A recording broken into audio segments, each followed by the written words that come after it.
আমার স্বামী নেই, আমি কষ্ট করি, আবাদ করি, মানুষ দিয়ে সব পূর্ণ করি, আমি নিজেই পানি নিবার আসি। আমার একটা ছেলে, তাও পাগল, স্বামীও মারা গেছে। আমাদের জমির এই ভাটার ধুমা লাগি ধান পাতান পড়ে গেছে, কালা হয়ে গেছে।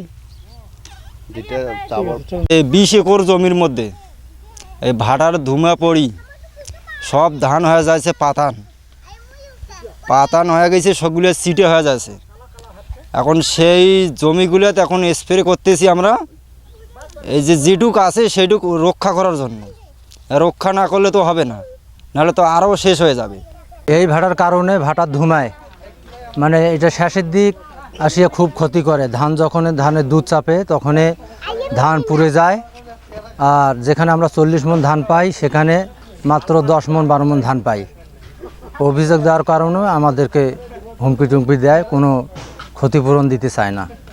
আসি দেখতেছি ভাটার ধুমা নাকি ধান গেছে পোড়া, এখন কি খেয়া বাঁচবো? এখন মানুষের কাছ থেকে ধানের পর টাকা আনিয়া 2 চালান ওষুধ দিলাম। আমার কাছে কোনো পয়সা নেই, আমি দিন মজুর কাজ করি, দিন খাই, একদিন কাজ না করলে আমার ভাত নাই পেটে। এখন আসি দেখতেছি মানুষ বলতেছে যে জমিটা বাঁচাও, পরে কি হইবে দেখা যাবে। এই জন্য আমি খুব কষ্ট করিয়া এই জমিটা কাটছি।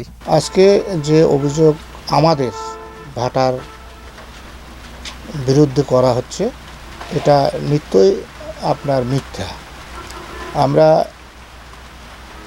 যে অভিযোগটা পেয়েছি গতকালকে, সেটা হলো যে কৃষি জমির কিছু ফসল নষ্ট হয়ে গেছে, সেটুকু হলো আপনার বিঘা 3 জমি।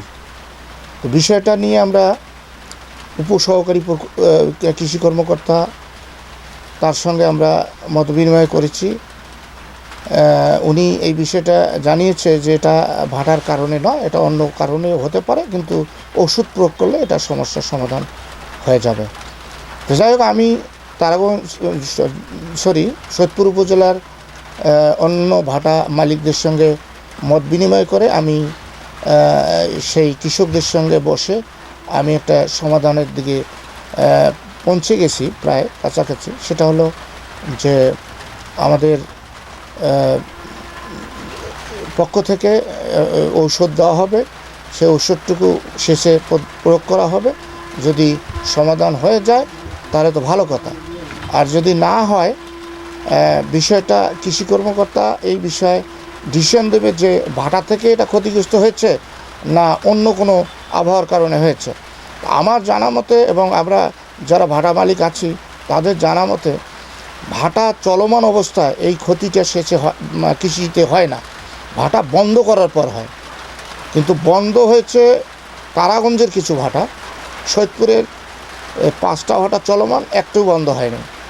এখানে পার্শ্ববর্তী থানার যদি বন্ধ হওয়ার কারণে এই প্রভাবটা এখানে পড়ে থাকে, তাহলে এর দায়ভার কেন সৈয়দপুর ভাটা মালিক নেবে?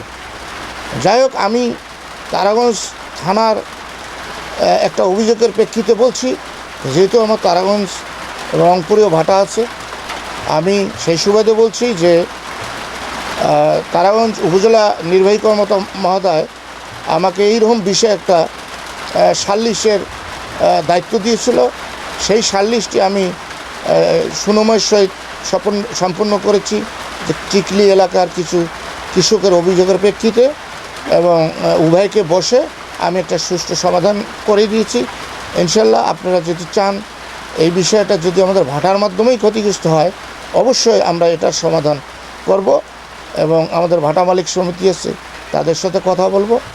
আর যদি অন্য প্রাকৃতিক কারণে ক্ষতিগ্রস্ত হয়, সেই দায়ভার তো ভাটা নিতে পারে না, ভাটা মালিক নিতে পারে না।